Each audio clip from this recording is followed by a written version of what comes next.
What's up? What's up? Monster. This the MadLab MMA brought to you by Monster, the king of energy drinks. And Fantasy Labs. And Fantasy Labs. Come try out the MadLab Optimizer brought to you by Fantasy Labs. Learn how to take down the GPPs. We actually made an awesome, I shouldn't say our own Don Lee Haney. I love Don Lee's name. And he's a great fucking guy too. You know, he's always helping out. And I made an awesome hour-long video on our YouTube channel exactly of how he was getting ready for the last card and how he was setting his lineups and the hedge weights, and he almost had the nuts. He placed 23rd in the big one. Yeah. You know, he had enough of Malkoun in there, almost had the optimal. I think he said if he would have switched out Romanov with one other fighter, he would have had the optimal. He was right fucking there. And he's always right there. Yeah. This dude is the fucking master of the opto. Every week he's right there at the fucking end. And the one thing that he tells me all the time, we spoke the other day, he's like, dude, I read the fucking articles.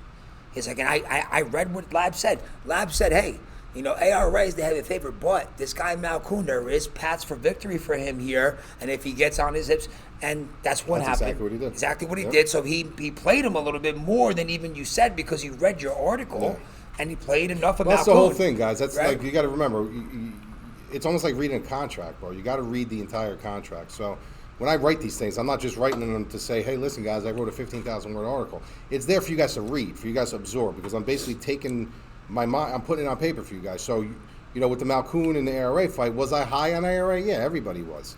But I said with this guy Malkoun, don't fade him. Don't fade this guy. This guy, there is a path with ARA. Mentally, you don't know where he is. The guy went through a bunch of legality issues on stuff like that. He does have major holes in his game. He doesn't, you know, in his 3 losses, 2 of them, the 2 fights that went out of the first round, he lost. So there's a historically speaking right there. If he loses, if he gets out of that first round, chances are he's going to lose. And there's certain people like Don Lee Haney who reads and absorbs that, and then they inject that into the thing. And he was right there, fucking there. So before we start, we are doing a daily pass. So if you're on the Fantasy Labs website right now, you'll see a link below. Use their link. And it's our daily pass for this week. $19.99 UFC 261 daily pass. Usman, Masvidal, Zhang, Namajunas, Shevchenko, Andrade. I mean, what a great fucking card. The fans are back. We are so psyched. And we're also doing a little special promo, too, to get the word out there for us. So if you go to Twitter and look for the MadLab, twitter.com/MadLabMMA, you'll see our promo video. It's a pinned tweet for this card. So it's a daily pass. If you retweet, tag 3 of your friends, we'll extend your daily pass by a week. So not only will you get the full access to UFC 261, but you're also going to get next week's card, the Reyes card next week, UFC Fight Night. So you're getting 2 weeks for $19.99. Breakdowns, DFS, weekly bets, prize picks, live stream, Discord, private podcast, private Discord. We have a lot of fun on fight nights in there. So come try us out. Click the link below. Buy the daily pass. Get on board. And man, I am psyched for this card, dude. We just talked about it. We've been talking about it all day, and man, Usman's tough to fucking not pick right here. It's tough. Listen, it's all you guys got to do. I'm going to do this very simply and very quickly. You just got to look at the evolution chart, right? And you look at the evolution chart of both of these guys, and you look at Masvidal and you say, all right, well, this is a guy who was in the street. This is where he's getting a lot of his glim and glam, the street Jesus and stuff like that. You know, we all love that, right? Kimbo Slice, the street fighter, the snap, blah, blah, blah. And that's great. Mentally, it's great because you're bringing a guy in who has ice in his veins, who if he's fighting in the streets, being an organized prize fighter is another walk in the park for him. So mentally, you know, there's no jitters, there's no cage jitters, no adrenaline dumps. He's going in there his fight calm as a cucumber. It's just another walk in the park for him. But when you look at, you know, the evolution of his game, it really hasn't evolved. He is who he is. After being 35 and 14, how many new tricks are you going to teach an old rabbit? You know, so this is a guy who's got good hands. He's always had his decent wrestling. His conditioning is good when he's conditioned. But that's really what he is. And if you look at the guys he's lost to, he lost to the technicians. He lost to the, you know, the Usmans, the Wonder Boys, the Damian Mayas. The guys that he beat caught Askren with a knee. He beat Cerrone, an older Cerrone. He beat Jake Ellenberger. He beat Darren Till. Like, there is a gap in between the people that he beats and the people that he doesn't beat. And that's all matchup predicated. When you talk about someone like Usman, the projection of his evolution, this is a guy who's leaned heavily on his wrestling back in the day with the tough house and stuff like that, where he's now formulated his game where you don't know what his ace is. The last fight, his ace was his jab. This is a guy who literally just would pick you apart with his jab, catching you at the end of his punches. Deadly jab. Deadly. Understands range management, understands not to load up. He just needs to touch. Accumulation means everything. Good wrestling, good condition, good durability. The guy he has evolved so much since we've seen him when he first entered the UFC. What's his coach's name? Trevor Whitman, right? Trevor now. Whitman. Well, yeah. And all I keep thinking about is the last fight against Burns in the corner. He's going, "You're the champion because you fight behind the jab." Yeah. And he kept saying it over and over. And he was just hitting him right at the end with that fucking deadly jab, dude. One of the best jabs I've seen. Yeah, and he's calm and he's collective and he hunts now. Now he hunts. I think even his mindset isn't even talked about enough. About how mentally fucking tough he is, dude. And everybody talks about it. Joe Rogan, this guy's mental game is just like, he's on an elite level. He's on an elite level. And he's getting better. Yeah. And there's levels to this. We always say, like they say, there's levels to this, there's levels to There's levels in every bracket. There's levels, even at the elite level, there's a level of elite. Like if you're a black belt in Brazilian Jiu-Jitsu, then you can have a second degree black belt in Brazilian. There's levels to everything. And I'm not saying Masvidal isn't a great fighter, but he's not an elite fighter. He's not an elite fighter. Usman is working his way to elite status. I think he's a little overrated, though, Masvidal. He is, because of the whole Street Jesus thing. Street Jesus, I mean, like, and his signature victories are Nate Diaz, Ben Askren, and Darren Till. Yeah, I mean, if you think about it. Those are literally his signature victories, bro. Yeah, well, you got to remember. Usman, Burns, Masvidal, Covington, Woodley, RDA, Maya, Strickland, Leon Edwards. But think about all those guys are better than. But think about this. Think about if you're sitting and you're watching a guy. Okay, I just caught a guy with a knee. That's poster boarded everywhere forever. Sure. I just won the BMF title at Madison Square Garden. Yeah. I've had altercations with Usman in the back and with this and when I streeted.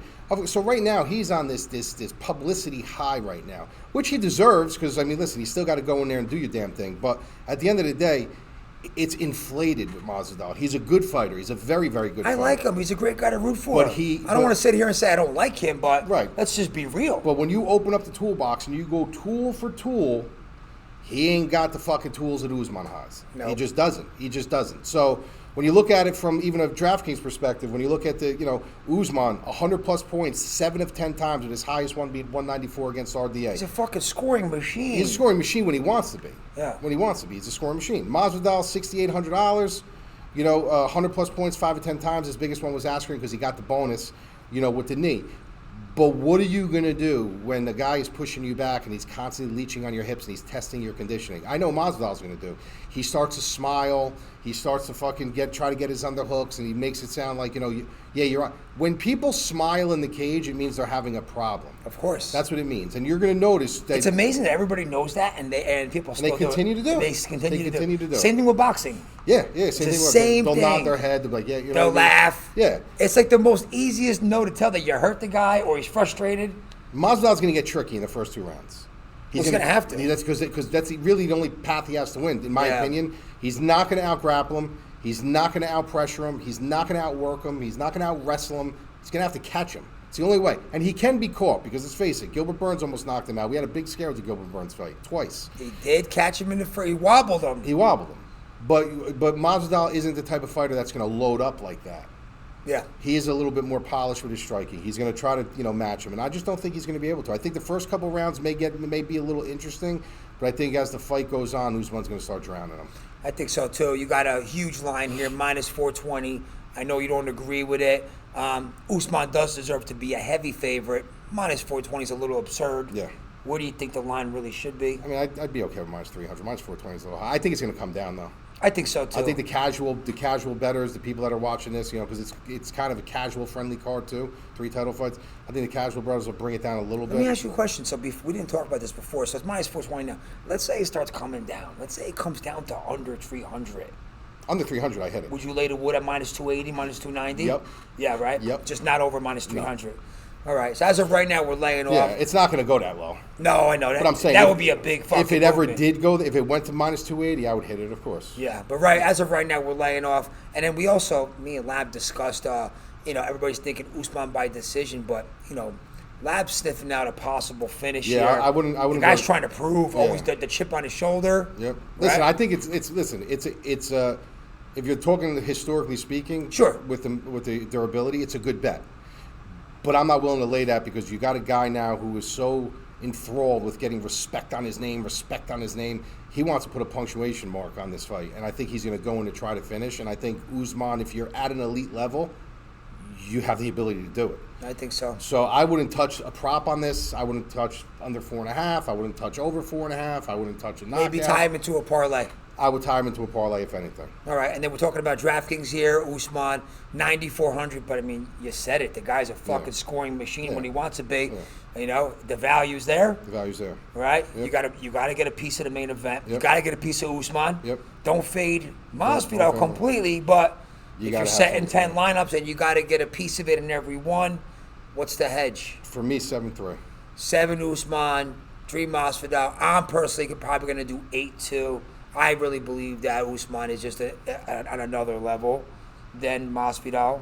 And, but, you can't fade guys like that. No, you can't. Especially with the way this year has gone Yeah. so far. It's a fight. That's why you It's still fight a the fight. So just don't fade the guy completely at that 6,800 if he knocks out Usman, I mean. Yeah, that's the only way he's going to win. That could be the slate breaker right there. 100%. That's it. Yeah, so 100%. so awesome. We are excited. Once again, we got the daily pass. Click the link below.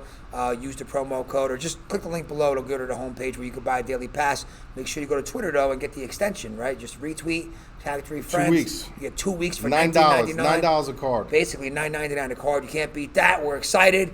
I'm just excited for the fans, man. Dude, it's sick. When's the last time we heard fans screaming and roaring? And what a card to do it on. So we're excited. What's the one fight you're most excited for? Outside of the championship fights.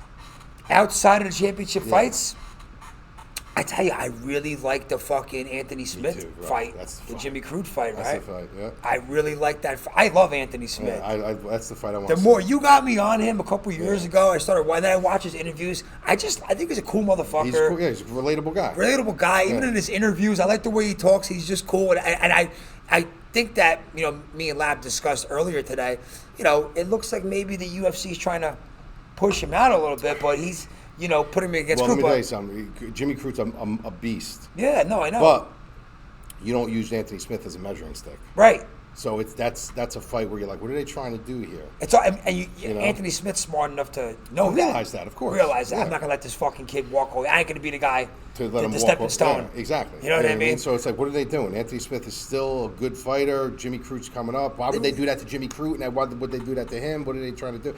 It's just the fight. I can't wait for that fight, dude. And you know what? Believe it or not. And if Jimmy Crute beats him, bro. And you know what? I actually, as much as I don't like Weidman or Uriah Hall. That's a good fight, too. I actually am excited for that fight. Do you know the backstory of that fight? No. Okay, so, they're both from, Tiger Shulman. And, Yeah. Right, okay. So, Tiger Shulman, he was a Tiger Shulman guy, Uriah Hall. Chris Weidman was, obviously a Cerro Longo guy over there. So when they were at the whole Ring of Combat, they were the two guys. It was those two guys. It was these two guys that were the best. Chris Weidman was all lined up to fight him, and they were looking at Uriah Hall like he was a freak of nature, to the point where Chris Weidman was telling the story, somebody in the Tiger Shulman camp, which was a female who knew Chris Weidman, called him up on the telephone when the fight was like, and she was like, listen, Chris, I just want to let you know, like, I love you. I think you're a great guy. Please be careful. He's different. Wow. Like, that's how they were elevating. How long ago was that? This was when they were both fighting Ring of Combat. But I'm just saying, that's the way this guy was projected to be like. And you know what? He didn't live up to expectations. He didn't live up to, well Chris Weidman's another one who was overinflated. Him too, but Uriah Hall, not for nothing, but the last couple fights I saw him fight, he's like, he doesn't pull the fucking trigger. He's been winning. He's been winning, but winning ugly. Winning ugly, but he's been winning. But he's not what he was supposed to be. This guy was supposed to be like this freak of nature coming into the UFC. It's almost like he's gun shy in there. He's got mental lapses big time. Who did he beat? He beat Silva. He almost beat Costa, though, remember? He had a good fight with Costa. He did have a good fight with Costa. He fought him well. He hurt him. He fought him well. He did fight him well. He fought him well. Fucking mate, this card's gonna be great. Great card. We'd love to have you come join us. All right. And don't forget, Fantasy Labs, we have the Optimizer. Even if you don't join us, you could buy the Fantasy Labs Optimizer as an add-on to your own subscription, and you have the MadLabs projections in there, and you could use those to set your lineups. But we'd love to have you. Come give us a shot, and let's have a great fight night, and we'll see you soon.